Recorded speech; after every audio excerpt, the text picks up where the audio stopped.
Dalam mengantisipasi dan menanggulangi dampak sosial pandemi COVID-19, pemerintah pusat sudah menunjukkan komitmen dan tanggung jawab besar.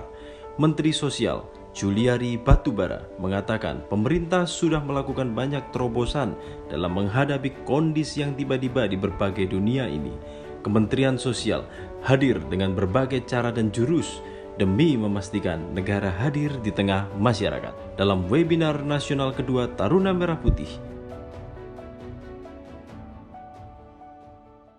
saya juga menyiapkan proses regenerasi, bagaimana kader-kader Taruna Merah Putih juga siap di tengah situasi COVID bisa membuat webinar yang bermanfaat bagi bangsa dan negara kita. Semoga ini sumbangsi kami untuk mengharumkan nama partai kita yang kita cintai, PDI Perjuangan. Tentu masih banyak kekurangan kami, tapi inilah yang kami mengerjakan dengan hati dan profesional, dan semua pembiayaan kita lakukan dengan gotong royong, karena Mbak Mega juga menyampaikan gotong royong berskala besar, kita selalu gotong royong berskala besar. Sampaikan salam hormat kami kepada Mbak Mega, Ketua Umum, dan sekali lagi terima kasih Mas Hasto sebagai sekjen dan sebagai keynote speaker dari acara ini. Suatu kehormatan bagi saya untuk hadir pada webinar yang diadakan oleh Taruna Merah Putih ini. Salam dari Ibu Megawati Soekarno Putri, Ketua Umum PDI Perjuangan.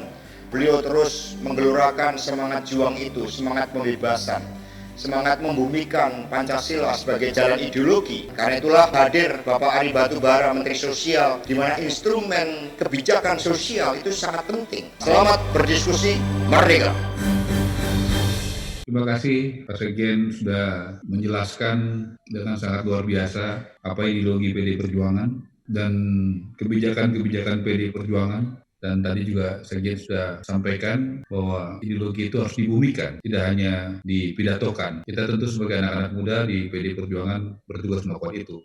Ada 3 penanya buat Pak Mensos, langsung saja silakan. Kami ingin bertanya Pak Menteri, kira-kira sudah sejauh mana upaya sinkronisasi data penerima bansos secara nasional? Saja mungkin bisa sampaikan, terima kasih atas perhatian Bang Ara. Thank you ya Bang Ara, makasih banget nih, luar biasa.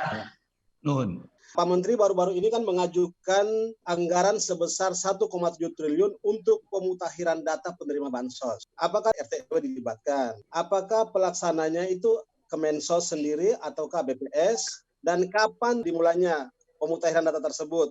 Saya kira itu ya Pak Menteri, terima kasih. Kalau dalam perspektif Pak Menteri sendiri, sebenarnya lebih baik mana antara tunai atau dengan sembako? Dan kira-kira apa potensi penyimpangannya? Terima kasih Pak Ara atas waktunya. Silakan Pak Menteri. Terima kasih Pak Ara yang saya hormati. Pak Ara, luar biasa ya. Saya baru jadi menteri 5 bulan.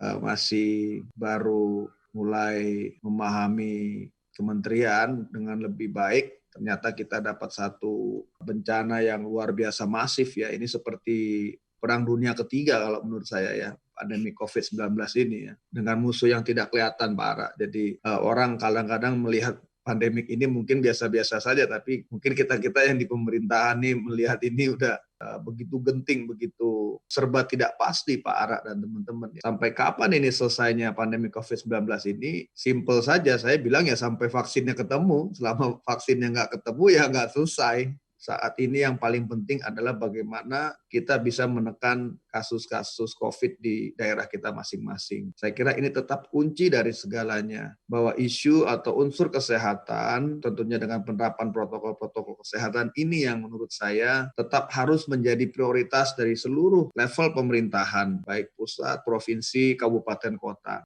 Tadi disampaikan Pak Doni, Bupati Sumedang mengenai data. Kita ada big data di Kementerian Sosial namanya DTKS, Data Terpadu Kesejahteraan Sosial. DTKS ini adalah big data mengenai 40% populasi dengan status ekonomi terbawah. Ini basisnya adalah Susenas BPS tahun 2015. Dari tahun 2015 ke sini ada namanya Undang-Undang Nomor 13 tahun 2011 Penanganan Fakir Miskin. Sejak itu berlaku, Kementerian Sosial bukan satu-satunya yang bertanggung jawab terhadap pengelolaan data terpadu ini. Artinya begini, supply atau flow atau input dari data itu berdasarkan undang-undang adalah daerah. Kalau seperti Pak Doni, Pak Aswar Ana, ini adalah bupati-bupati yang top semua nih Pak Ara. Tapi lebih dari 50% kabupaten kota itu 514 tidak melakukan updating data 50%-nya. Edo Kondolongit. Jadi anggaran yang kita anggarkan ini sekitar 1,3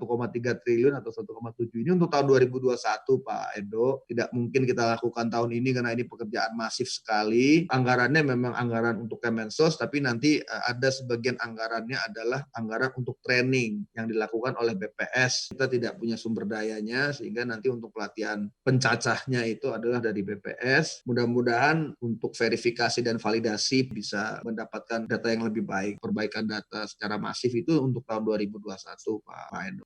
Pak Yaya, ada sedikit dilematik. Uang 600.000 kalau di desa di Jawa Tengah itu luar biasa besar. Tapi begitu 600.000 di Jabodetabek itu nggak ada artinya. Akhirnya kita bedakan. Karena kalau dalam bentuk sembako, lebih bisa dinikmati lebih banyak orang. Sementara yang di luar Jabodetabek bentuknya tunai. Kalau penyimpangan untuk di lapangan, kalau yang dari Kemensos sangat-sangat sedikit ya. Kalaupun ada komplain itu jumlahnya dengan bantuan yang sekian juta keluarga itu kecil sekali. Kemudian di internal Kementerian Sosial sendiri, saya sudah berkali-kali meminta agar kita juga bekerja dengan baik, transparan, tidak ada neko-neko. Insya Allah mudah-mudahan tidak ada yang aneh-aneh lah.